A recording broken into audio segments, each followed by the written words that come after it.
At least 76 people have been killed in a shipwreck off the country's coast. According to the UN's migration agency IOM, dozens are still missing. The boat carrying mostly Ethiopian migrants sank off Abyan province on Sunday with 157 migrants on board. So far, 32 people have been rescued. Yemen remains a key transit point for irregular migration, despite a war and deep political divisions that have ravaged the country since 2014. Abyan province in the country's south is a frequent destination for migrant smuggling boats.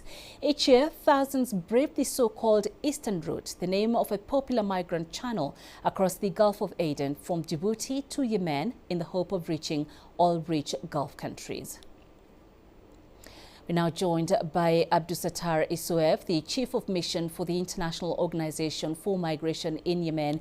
He joins us from the Yemeni capital, Sana'a. Thank you, sir, for joining us. What more can you tell us about what happened and the ongoing search and rescue process so far? Yeah, thank you very much for having me. Unfortunately, this tragic incident has happened yesterday. A boat carrying around 157 people, including the migrants and also the captain of the boats, who are known to be smugglers, have been capsized. Unfortunately, the boat has been capsized, and so far, what we know that around 12 people have been rescued, and around 68 bodies have been recovered. But at this moment, we don't know about the fate of the rest of the people. Right, so 12 rescued, 68 bodies have been recovered. What is next for all of those who've been rescued, and the bodies of the victims?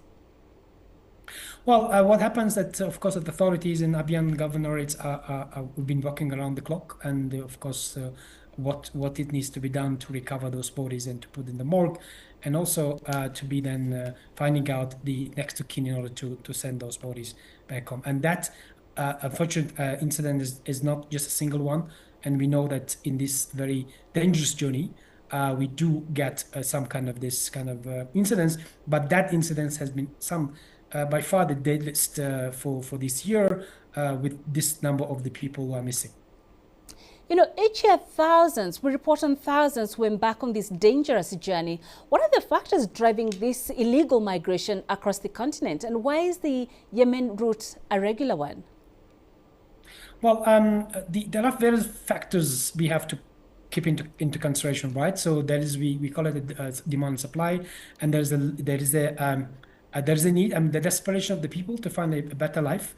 And then also that route, we call it Eastern route, is quite affordable for the people to take. And then also in the absence of the legal pathways, which is what we advocate for with all of our member states, that the legal pathway should be there, available for the people to be able to safely migrate, because migration and the need for the people to migrate, and also the markets that requires those migrants to be coming to work in the market will never go down. So therefore, we need to regularize the migration. So the reason for the people to take those dangerous journey is first of all the absence of the legal pathways, and also unfortunately the network of the smuggling that also makes a lot of money out of this desperation of the people, and people are compelled to take those boats. Tell us more about the challenges illegal migrants face during these journeys that they take. Well, first of all, of course, it's quite dangerous to take a boat, and they don't know if they will reach the shores, and that the last night incident is an example. And some of course will manage to come, but when they come, and Yemen, as you rightly mentioned, is a transit country for the majority of those migrants coming from the Horn of Africa, and most of them are from Ethiopia.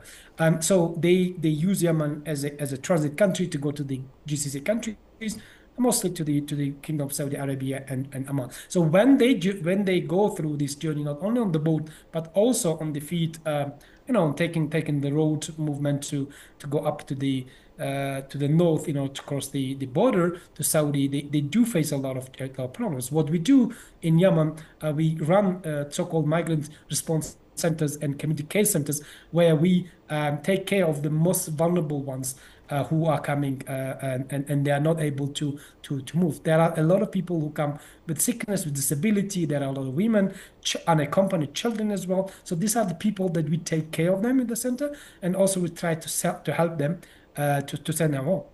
So one of the work that we do with international communities is a voluntary humanitarian return flights, which we are now working on that, to return those people who would like voluntarily to go back, and who those who were not successful in the migration journey.